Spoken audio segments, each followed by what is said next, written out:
Everyone in the kingdom dreams of marrying the infamous Duke. Everyone except Lady Eliza Ashford, because she knows a secret that could destroy them both. When the royal decree announces that every eligible noblewoman must attend the Duke's bride selection, noble families celebrate across the empire. The Ashford family sees their chance to restore their fading fortune. Eliza sees a trap, so she does the unthinkable. She fakes a mysterious illness.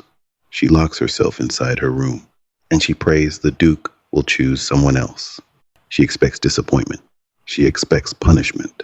She never expects the Duke himself to arrive at her family's crumbling estate. And she certainly never expects him to walk past every servant, ignore every protest, sit beside her bed, and say, "I'll wait."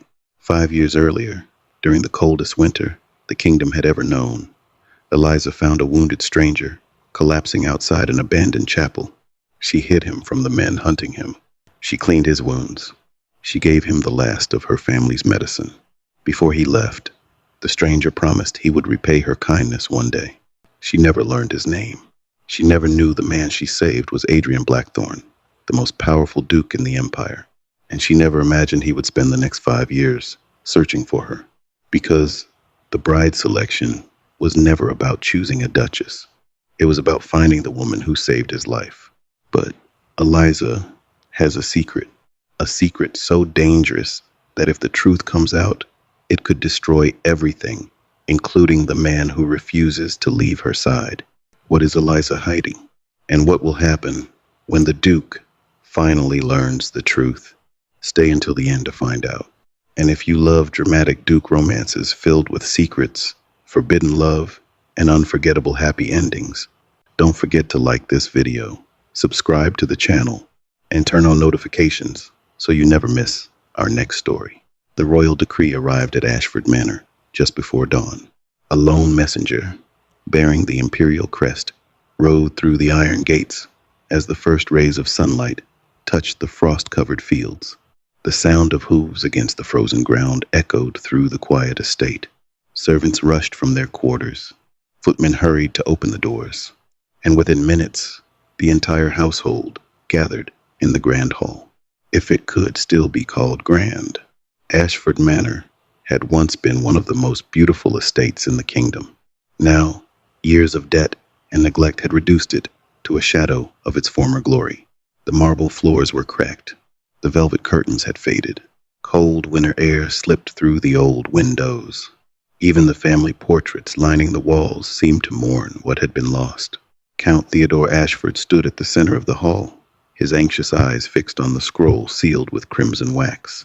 The imperial emblem, a golden crown, surrounded by laurel branches. No noble family ignored a summons from the crown, not if they valued their title, not if they valued their lives. The count broke the seal with trembling fingers. As his eyes moved across the parchment, his expression changed. Shock, disbelief, then pure joy. A laugh escaped him, a sound so unfamiliar that the servants exchanged startled glances. "Finally," he whispered. "Finally." Lady Vivian Ashford, his eldest daughter, stepped forward eagerly. "What is it, father?" The count looked up, his face brighter than Eliza had seen in years. "The Duke of Blackthorne has agreed to choose a bride." The room exploded into whispers. Even the servants gasped. There was only one Duke people spoke of without needing to say his full name. Adrian Blackthorne, the most powerful nobleman in the empire, the emperor's closest ally, a war hero, a man whose wealth rivaled the royal treasury itself, and a man surrounded by endless rumors. Some called him a genius. Others called him ruthless. Many claimed he had ice instead of blood. At 29, he remained unmarried, despite receiving proposals from the most influential families in the kingdom. For years, noblewomen had dreamed of becoming the Duchess of Blackthorne. For years, noble fathers had prayed for the alliance. Now, those dreams suddenly had a chance of becoming reality. Count Ashford cleared his throat and continued reading. By decree of His Imperial Majesty, all unmarried noblewomen between the ages of 18 and 25 are commanded to attend the bride selection at Blackthorne Castle in 3 weeks' time. His voice grew louder with every word. Failure to appear without sufficient cause shall be considered an insult to the crown. Lady Vivian let out a delighted laugh. Oh, Father, this is wonderful. She spun toward the nearest mirror, already imagining herself in silks and jewels. We must send for dressmakers immediately. The Count nodded enthusiastically. Yes, new gowns, jewelry, carriages. His excitement faltered for only a moment. We'll find the money somehow. Eliza remained silent. She stood near the back of the room, clutching the edge of her shawl so tightly her knuckles turned white. Around her, the manor erupted into celebration. Servants smiled. Her father spoke excitedly about restoring the family's reputation. Vivian discussed hairstyles and dance lessons. Only Eliza felt fear. Cold, sharp, paralyzing fear. Because 5 years ago, during the deadliest winter in recent memory, she had met a stranger, and she had never forgotten him. The memory returned with painful clarity. Snow falling endlessly from a dark sky. Winds howling through empty fields. The freezing cold biting through her worn cloak. She had been returning from the village healer with a basket of herbs when she noticed footprints in the snow. Uneven, staggering, trailing drops of blood. Common sense had told her to turn back. A young noblewoman had no business following a blood trail into the woods, but she had followed it anyway. It led her to an abandoned chapel, hidden among the pine trees. Inside, she found a man collapsed beside the altar. His clothes were soaked with blood, a deep wound cut across his side. One glance told her he would die before mourning without help. He was young, perhaps only a few years older than she was. Even unconscious, there was something commanding about him, something dangerous. A sword rested near his hand.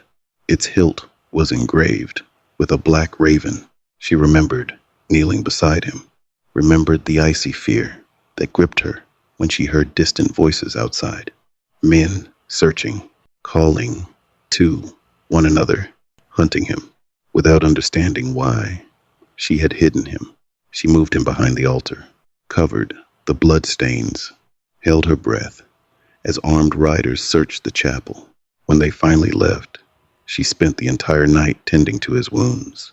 She tore her own dress to make bandages, used the last of her medicine, lit a fire, despite the risk of smoke giving away their location. When he finally woke, his gray eyes had fixed on her with quiet astonishment. Why did you help me? She had shrugged. Because it seemed like the right thing to do. Because no one deserved to die alone. Because she couldn't walk away. He stayed for 2 days. 2 days during which he spoke little about himself. He never shared his name, never explained who was hunting him. But he watched her carefully, as though trying to memorize every detail. Before he left, he had pressed her hand gently. I'll repay this kindness one day. She had smiled. You don't owe me anything. His gaze had lingered on her face. I disagree. Then he disappeared into the snow, and she never saw him again. Until 3 years later, Eliza had been sitting in the village square when she noticed a newspaper lying abandoned on a bench. The headline announced the Duke of Blackthorne's return from the Northern Territories.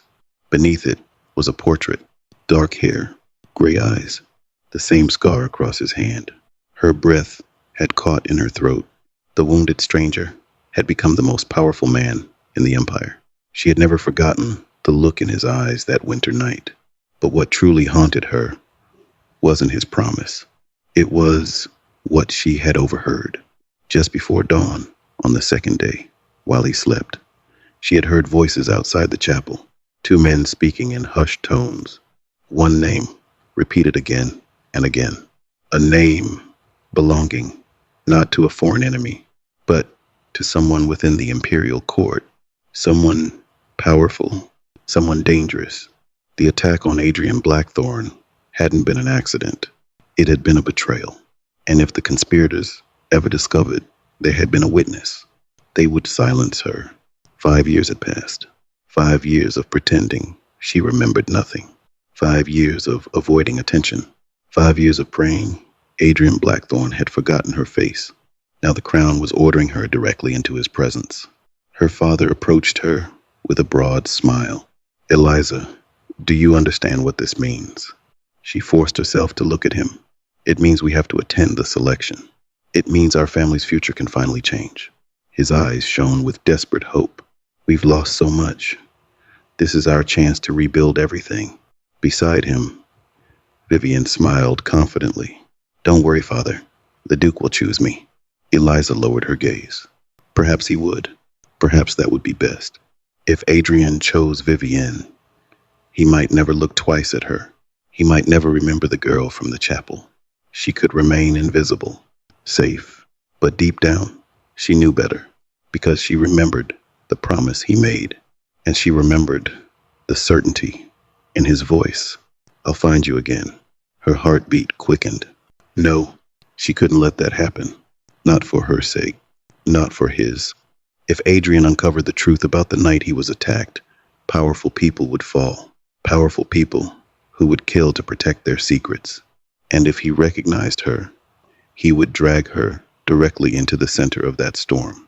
For the first time in 5 years, Eliza made a decision. She would not attend the bride selection.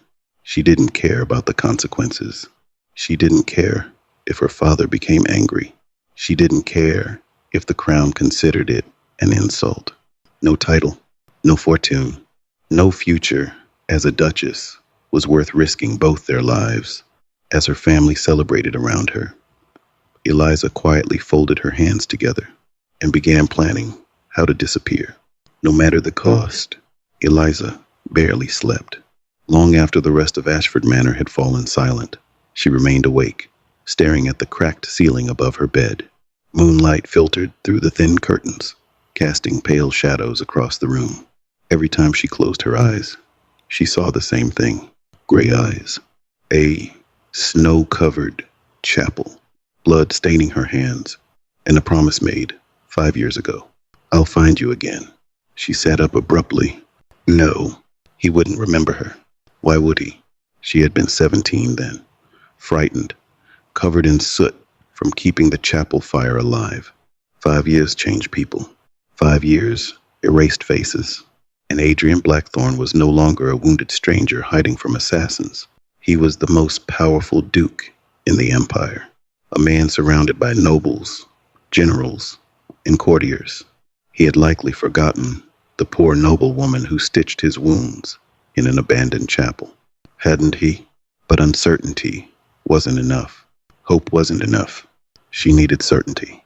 And certainty meant staying as far away from the bride selection as possible. By sunrise, Eliza had formed a plan. Simple, convincing, desperate. She would become too ill to travel. The breakfast room buzzed with excitement. Servants hurried in and out carrying tea and fresh bread.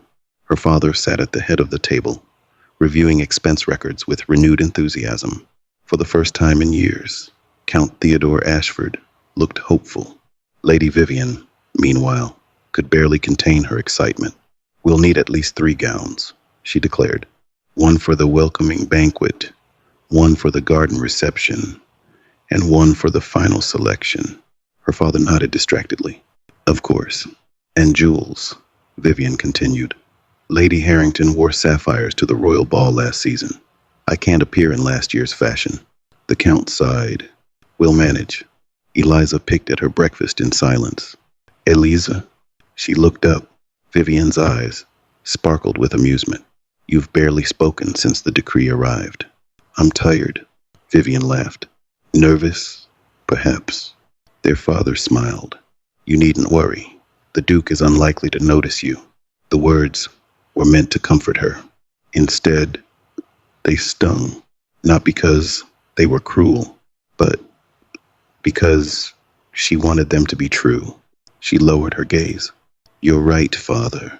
Vivian reached for her teacup. "Besides, everyone knows the Duke prefers confident women." She smiled at her reflection in a silver spoon. Women who command attention. Eliza forced herself to smile. Then she pressed a hand to her forehead. Slowly, carefully. as though dizziness had overtaken her. Eliza? She swayed in her chair. Her father frowned. Before anyone could react, she let her body go limp. The room erupted in panic. Her father shouted her name. Servants rushed forward. Vivian gasped dramatically. Someone called for the physician. Eliza allowed her eyes to remain closed as she was carried upstairs. For the first time since the decree arrived, she felt something dangerously close to relief. The family physician arrived within the hour. Dr. Pembroke was old, kind, and deeply loyal to the Ashford family. He examined Eliza while her father paced anxiously near the fireplace. "Well?" the Count demanded. The physician adjusted his spectacles. "Lady Eliza appears to be suffering from a severe fever." Eliza pressed the back of her hand against her forehead for emphasis. The doctor frowned thoughtfully. "The symptoms are unusual." "Unusual?" her father repeated. Dr. Pembroke nodded gravely. "I believe it may be a seasonal condition that requires complete bed rest." "How long?" "At least several weeks." The Count's face darkened. "Several weeks?" "I'm afraid so." Eliza nearly sighed with relief. The physician met her eyes briefly and winked, just once, so quickly her father didn't notice. Dr. Pembroke had known her since childhood. He had taught her how to identify medicinal herbs. He knew exactly what she was doing, and he was helping her. By noon, every servant in the manor knew Lady Eliza Ashford had fallen ill. By evening, the entire county had heard the news. The youngest Ashford daughter would be unable to attend the Duke's bride selection. Her father was furious. He stormed into her room shortly after dinner. "Do you have any idea what you've done?" Eliza remained beneath her blankets. "I'm sorry, Father." "Sorry?" He threw his hands into the air. "This selection could save our family." His voice cracked with frustration. "The estate is drowning in debt." He looked around the room as though seeing the peeling wallpaper and worn furniture for the first time. "We can't survive another year like this." Guilt twisted inside her chest. She knew he was telling the truth. Ashford Manor was falling apart. Servants had gone unpaid for months. Land had been sold. Jewels pawned. But none of that changed the danger. "I never asked to attend." "You don't have to ask." His expression hardened. "The Crown has commanded it." When he finally left, he closed the door harder than necessary. An hour later, Vivian arrived. Unlike their father, she didn't bother hiding her anger. How convenient. Eliza looked up from her book. "What do you mean?" Vivian folded her arms. "You become ill the moment the Duke announces his selection. I didn't choose this." "No, of course not." Her sister's voice dripped with sarcasm. "You've always hated attention." Eliza remained silent. Vivian stepped closer. "You know Father was counting on this." Her eyes narrowed. "You're being selfish." The accusation struck deeper than Eliza expected. Because part of her feared Vivian was right. She was risking her family's future, lying to everyone she loved, all because she was afraid. But fear had kept her alive for 5 years, and it would keep Adrian alive too. After Vivian left, Eliza pulled the blankets tighter around herself. 3 weeks. She only needed to stay hidden for 3 weeks. Then the selection would end. The Duke would choose another bride, and everything would return to normal. The first day passed slowly. The second passed even slower. She remained in her room, refused visitors, ate little, read often. Whenever servants asked how she felt, she gave the same answer: worse than yesterday. By the third day, she almost believed she was truly ill. The walls of her room felt smaller, the silence heavier. But with each passing hour, relief grew stronger. No messenger arrived from the capital. No orders came from the Crown. No one questioned her illness. She was safe. The Duke had likely forgotten about the missing Ashford daughter entirely. Why wouldn't he? Hundreds of noblewomen would attend the selection. Beautiful women, powerful women, women far more suitable than her. By late afternoon, Eliza sat by the window, watching snow drift across the gardens. For the first time in days, she allowed herself to breathe. Then she heard shouting downstairs. Footsteps pounded through the halls. Doors opened and slammed shut. Voices rose in panic. Eliza frowned. Something was wrong.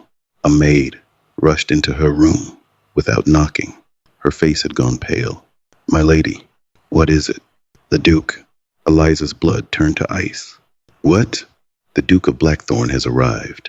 Her heart stopped. No, that wasn't possible. He wouldn't come himself. He had an empire to manage.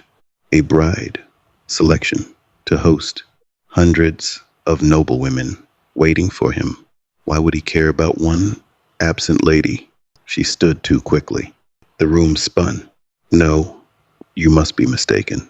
The maid shook her head. His carriage just arrived. Eliza rushed to the window and saw them.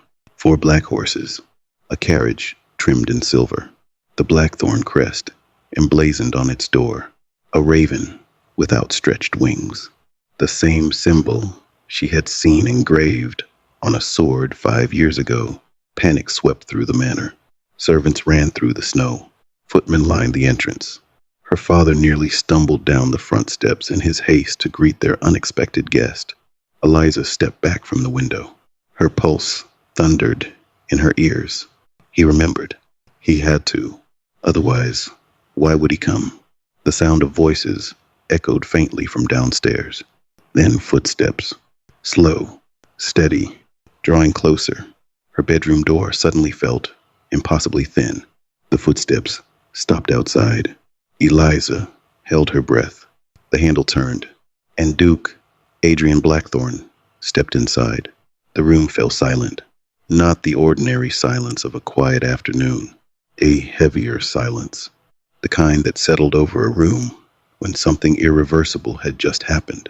Duke Adrian Blackthorne stood motionless in the doorway, dull, imposing, dressed entirely in black. The flickering firelight caught the silver embroidery along the edges of his coat, but nothing softened the intensity of his presence. He seemed to fill the entire room without saying a word. For a moment, no one moved. Not the maid standing frozen beside the tea tray.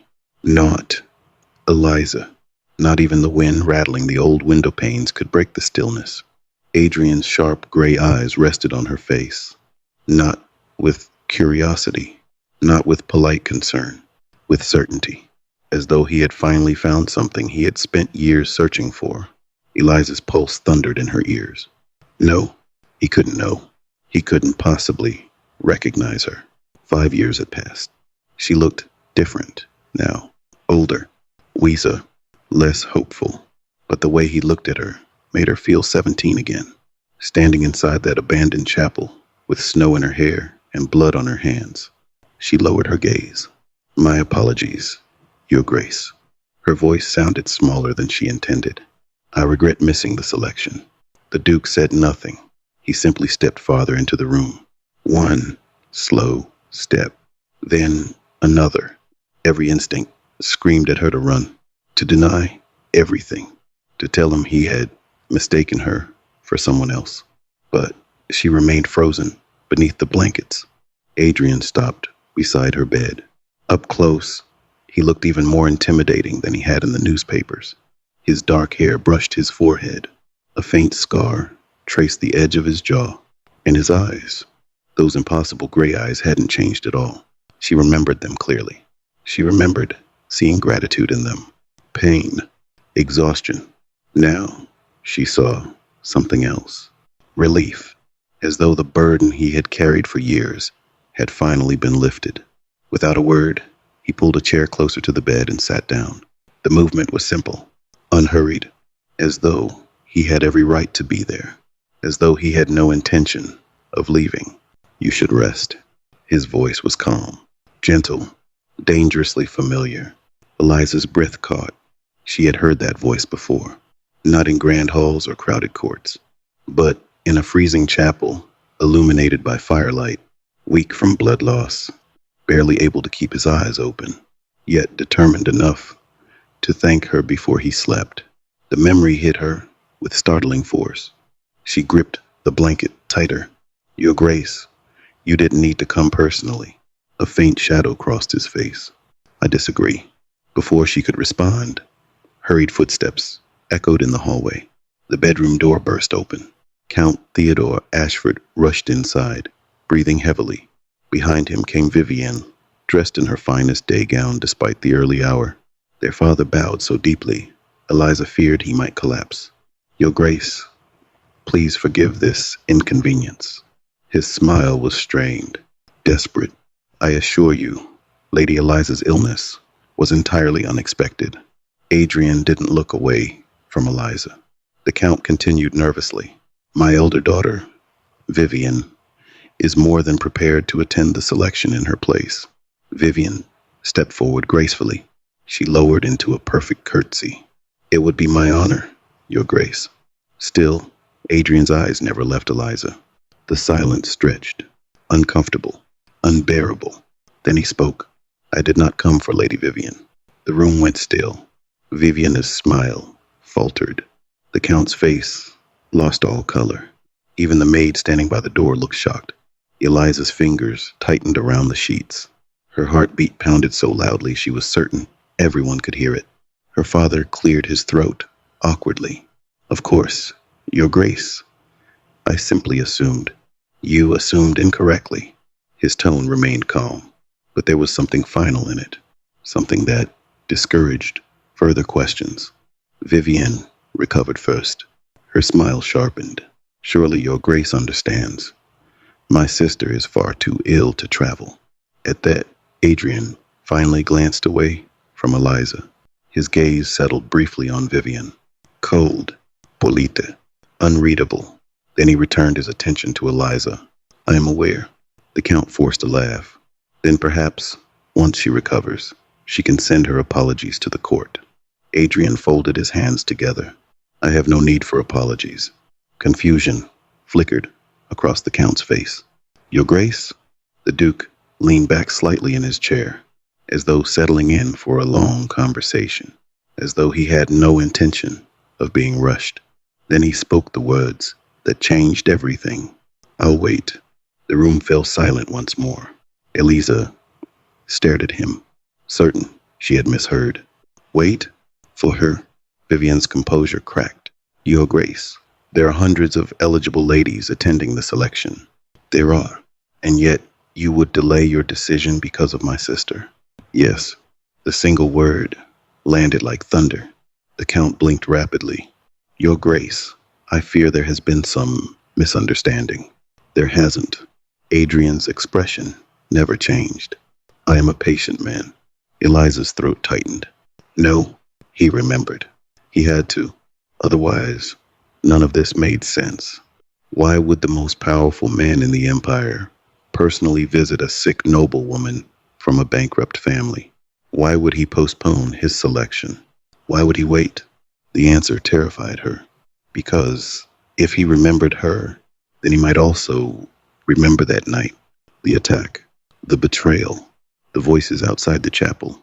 And if he started asking questions, people would notice. Dangerous people.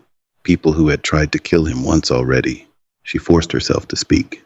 "Your Grace, you shouldn't inconvenience yourself on my account." A flicker of emotion crossed his face. Something almost like sadness. "It isn't an inconvenience." His voice softened. "Not enough for anyone else to notice, but enough for her to hear. I've waited this long." The words stole the air from her lungs. 5 years. He had been searching for her for 5 years. Vivienne looked between them, confusion slowly giving way to suspicion. Their father seemed equally bewildered. Only Eliza understood the true meaning behind his words, and it terrified her.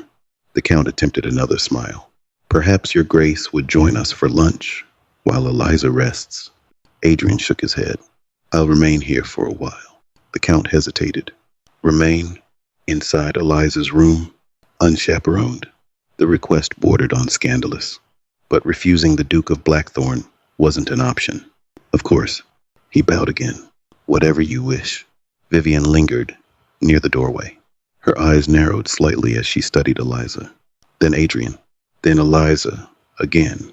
She knew something was wrong. Eliza could see it, and Vivienne had always been dangerously curious. Finally, she followed their father out. The door closed behind them. For the first time since Adrian entered the room, they were alone. The silence between them felt different now, more intimate, more dangerous. Eliza kept her gaze fixed on the blanket covering her lap. If she looked at him, she feared everything she had hidden would show on her face. Adrian waited, patient, steady, just as he had promised. Finally, he spoke. "You've become very good at pretending."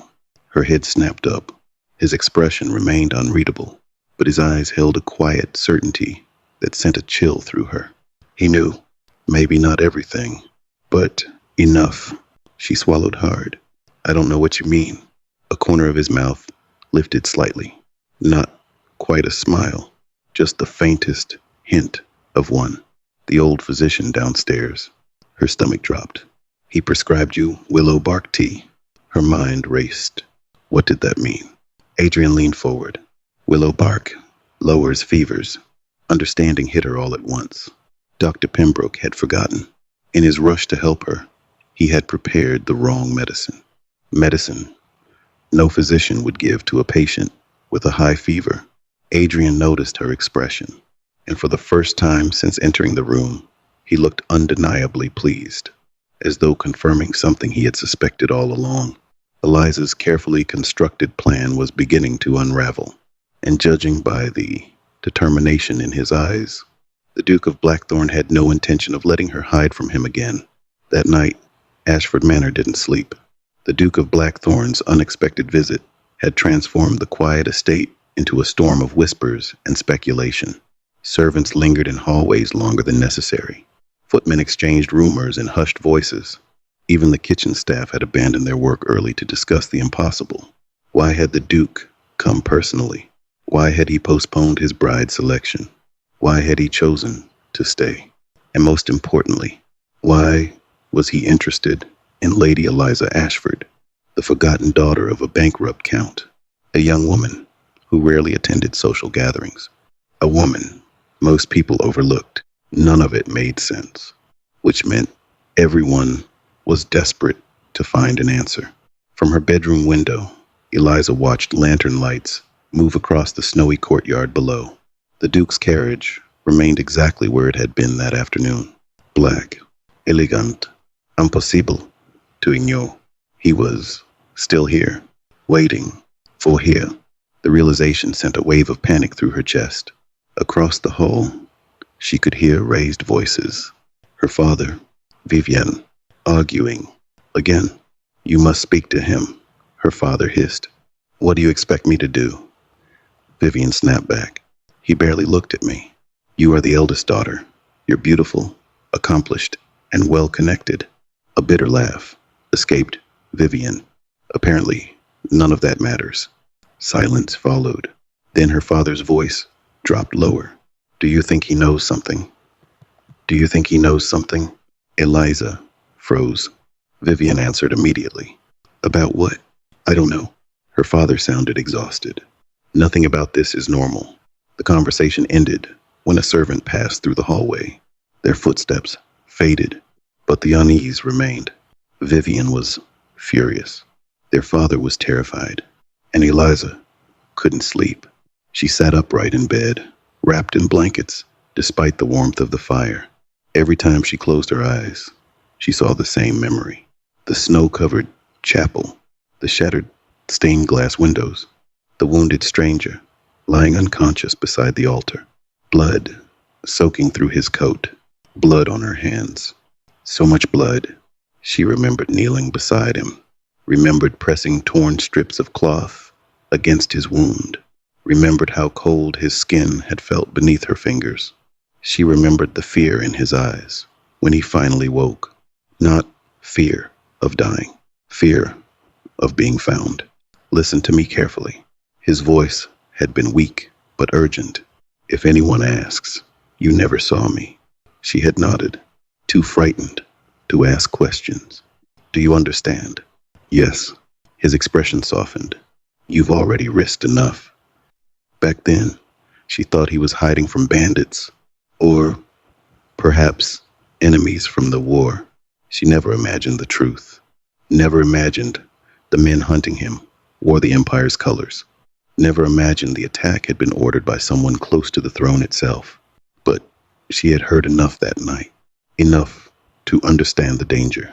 The second evening he spent in the chapel, he had fallen asleep beside the fire, exhausted, vulnerable, and outside, voices had drifted through the broken windows. Two riders, speaking quietly, carelessly. We searched the northern road.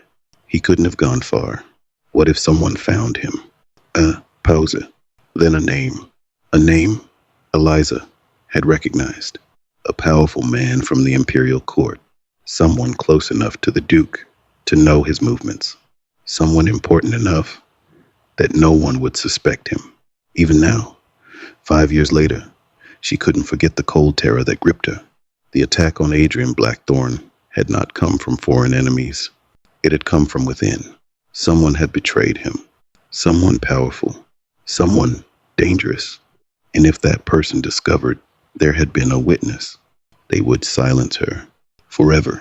That was why she had hidden. Why she never spoke of the chapel. Why she avoided every social event where she might cross paths with the Duke. And why she couldn't allow him to remember her now. Because if Adrian started searching for answers, he would place himself directly back in the path of the people who once tried to kill him. A soft knock interrupted her thoughts. Eliza stiffened. It was late. Too late for servants. Slowly, she turned toward the door. Come in. The handle turned. Her breath caught. Duke Adrian Blackthorne stood in the doorway. He had removed his formal coat, leaving him dressed in a dark waistcoat and white shirt with the sleeves rolled neatly to his forearms. For the first time since his arrival, he looked less like the most powerful man in the Empire and more like the stranger from the chapel. In his hands, he carried a silver tray, a teapot, a small cup, and a bottle of medicine. Eliza stared at him in confusion. Your Grace. He closed the door quietly behind him. I thought you might need this. He crossed the room with familiar ease, as though he had done this before, as though 5 years had never passed between them. He set the tray on the bedside table. Steam rose gently from the teacup. The scent of herbs filled the room. Chamomile, mint, honey, exactly the combination she used to make during winter storms. Exactly the tea she had prepared for him in the chapel. Her chest tightened. No, that couldn't be a coincidence. Adrian poured the tea carefully, then handed her the cup. She hesitated. His fingers brushed hers. Warm, steady, familiar. You never liked the taste of herbal remedies. The words were spoken softly, almost casually, but they shattered the fragile wall Eliza had built around herself. Her heart nearly stopped. There was only one way he could know that. 5 years ago, she had complained constantly while preparing medicinal tea for him. She preferred sweet things. Always had. The stranger had laughed and added extra honey when she wasn't looking. No one else knew that. No one. Eliza slowly lifted her gaze to his. His expression remained calm, but his eyes held something deeper. Recognition, certainty, relief. He remembered everything. The chapel, the snowstorm, the promises they made beside the fire. Every detail she had spent 5 years trying to forget. Her fingers tightened around the cup. You shouldn't be here. His gaze didn't waver. Why? Because you're not safe. Because someone powerful wants you dead. Because I heard things I was never meant to hear. Because if you remember what happened that night, you'll start asking questions. Questions that could destroy us both. But she couldn't say any of that. Not yet. Instead, she looked away. People will talk. A faint smile touched his lips. They already are. She hated that he was right. The entire manor was buzzing with rumors. By morning, the entire county would know the Duke of Blackthorne had spent the evening alone in her room. The scandal would be impossible to contain, and yet he didn't seem concerned, not even slightly. Adrian pulled the chair closer to her bed. the same chair he had sat in earlier, the same quiet determination in his eyes. I've spent 5 years searching for you. Her breath caught. You shouldn't have. I know. His honesty surprised her. But I did. For a moment, neither of them spoke. The only sound was the crackling fire, the wind against the windows, and the frantic beating of her heart. Finally, she whispered the question she had been afraid to ask. How did you find me? His expression softened. You disappeared. A hint of frustration crossed his face. I searched every village near the chapel. Every village. I asked every healer. Every healer. I followed every lead. Every lead. And then I stopped looking for the woman you had become. His gray eyes met hers and started looking for the girl I remembered. Emotion tightened her throat. No one had ever searched for her before. No one had ever chosen her. No one had ever cared enough to try. But this wasn't a fairy tale. This was dangerous, deadly, and Adrian still didn't understand why she had hidden. A sudden noise outside the door interrupted them. The faint creak of a floorboard. Someone was listening. Adrian's gaze shifted toward the door. His expression hardened instantly.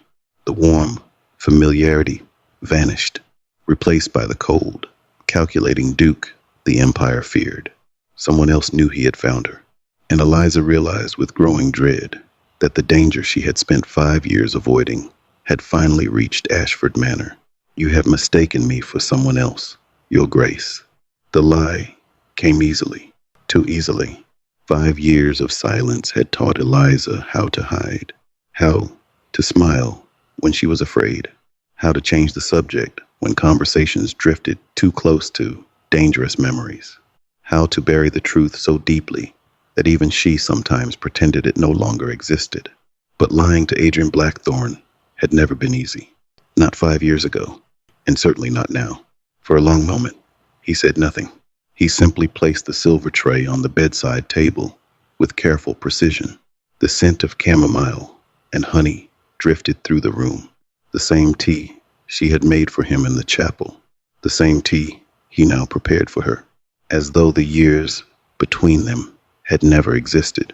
As though she hadn't spent half a decade trying to forget him, trying to protect him. Adrian poured the tea into a porcelain cup. His movements were unhurried, patient, the kind of patience only someone who had already decided they weren't leaving could possess. Finally, he looked at her, not at the blankets she clutched tightly around herself, not at the fever she pretended to have, at her. You still tie medicinal herbs with blue thread. Eliza froze. Her breath caught painfully in her throat. Blue thread. Such a small detail. Such an insignificant thing. 5 years ago, she had used blue thread because it was all she could afford. The village merchant sold scraps of it cheaply after market days. She used it to bundle dried herbs for Dr. Pembroke. Lavender, rosemary, mint, always tied with blue thread. No one had ever commented on it before. No one except him. She remembered his faint smile as he watched her sort herbs beside the chapel fire. You color code your remedies? No, she had laughed softly. It's just the only thread I have. Back then, he had looked at her as though she were extraordinary, as though kindness itself was something rare. Now he looked at her the same way. No one else would remember that detail. No one else could. Her fingers tightened around the teacup. You knew, she whispered. Adrian met her gaze. The firelight softened the sharp lines of his face, but it couldn't hide the exhaustion in his eyes. 5 years of searching, 5 years of waiting, 5 years of unanswered questions. I knew the moment I saw your handwriting on the physician's report. Eliza blinked. The report. When Dr. Pembroke wrote down your symptoms this afternoon, understanding dawned slowly. Of course, years ago, she had helped the physician organize his records. She had developed her own way of labeling herbs and medicines. Small symbols, precise lettering, habits she never realized she still carried. Habits Adrian remembered. She looked away. After everything she had done to stay hidden, it was her own handwriting that had betrayed her. A bitter laugh threatened to escape. How foolish, how utterly foolish. Then why hold a bride selection? For the first time since entering her room, uncertainty flickered across Adrian's face.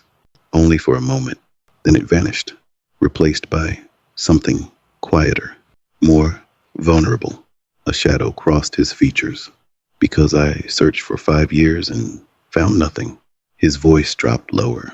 Not the voice of the Duke. Not the voice of the Empire's most powerful man. Just Adrian, the wounded stranger she had saved. I searched every village near the chapel. His eyes never left hers. I asked healers, priests, merchants, anyone who might have seen you. Eliza's chest tightened. He had looked for her. Truly looked. Not for days. Not for weeks. For years. I followed every lead. A humorless smile touched his lips. Most of them led nowhere. She swallowed hard. And the selection, his expression, grew serious again. I needed every noble family in the Empire to reveal their daughters. Realization washed over her. The grand event, the royal decree, the endless rumors, the elaborate ceremonies, the excitement spreading across the kingdom. None of it had been about choosing a duchess. It had all been for her. Not to find a wife, to find the woman who had disappeared after saving his life. Eliza stared down at the tea in her hands. The surface trembled slightly, or perhaps her hands were shaking. She wasn't sure anymore. You shouldn't have come. The words escaped before she could stop them. Adrian frowned. Why? Because if you stay, they'll come for you again. Because if you remember that night, you'll remember who betrayed you. Because the people who tried to kill you once are still powerful, still watching, still waiting. Because if they discover I was there, they'll kill us both. But she couldn't say any of that. Not here. Not while servants moved through the halls. Not while anyone could be listening. Especially not when she didn't know who could be trusted. Instead, she forced herself to whisper, because I'm not the woman you're looking for. Silence filled the room. A long, painful silence. Then Adrian leaned closer. For the first time since she had seen him again, his composed expression cracked. The calm mask slipped, revealing the man beneath it. The man who had spent years searching for a ghost. His eyes held frustration, relief, fear, and something else. Something she wasn't ready to name. I searched for you for 5 years, Eliza. Her name sounded different when he said it. Careful, precious, as though he had repeated it countless times when no one else could hear. His gaze never left hers. I'm not wrong. Emotion tightened her throat. She wanted to look away. She wanted to deny everything again. But she couldn't. Not when he looked at her like that. Not when she remembered the promise he made beside the chapel fire. Not when she realized he had kept that promise. Even after all these years. Her voice trembled. You don't understand. Then help me understand. She closed her eyes briefly. If only it were that simple. How could she explain that every day since meeting him had been shaped by fear? How could she tell him that she still woke up some nights hearing those voices outside the chapel? That she still remembered the name she overheard? A name tied to one of the most powerful men in the Empire. A name that could start a scandal capable of shaking the throne itself. If Adrian learned the truth, he wouldn't ignore it. He couldn't. He would investigate, demand answers, and the people behind the attack would realize there was a witness. She opened her eyes. You were safer when you didn't know. Adrian's expression sharpened. What happened that night? Panic surged through her. Too fast. He was asking questions already. Questions she couldn't answer. Not yet. A sudden creak from outside the bedroom door made her freeze. Adrian heard it too. His gaze shifted instantly. The warmth in his expression vanished, replaced by the cold alertness of a man who had survived betrayal. Slowly, he stood, crossed the room, and opened the door. The hallway was empty, or so it seemed, but a faint rustle of fabric echoed from around the corner. Someone had been there. Listening, Adrian stepped back inside and closed the door quietly. His jaw tightened. "You're right." Eliza looked up. "Hemit Hergaze. There is something you're afraid to tell me." Her pulse quickened, and someone else wants to hear it. Outside her bedroom door, hidden in the shadows at the end of the hallway, Vivian pressed a hand against her racing heart. She hadn't heard everything, but she had heard enough. 5 years, searching, secrets, and one terrifying truth. The Duke hadn't come to Ashford Manor for a bride. He had come for Eliza, and for the first time in her life, Vivian realized she was standing in her sister's shadow, a realization she had no intention of accepting.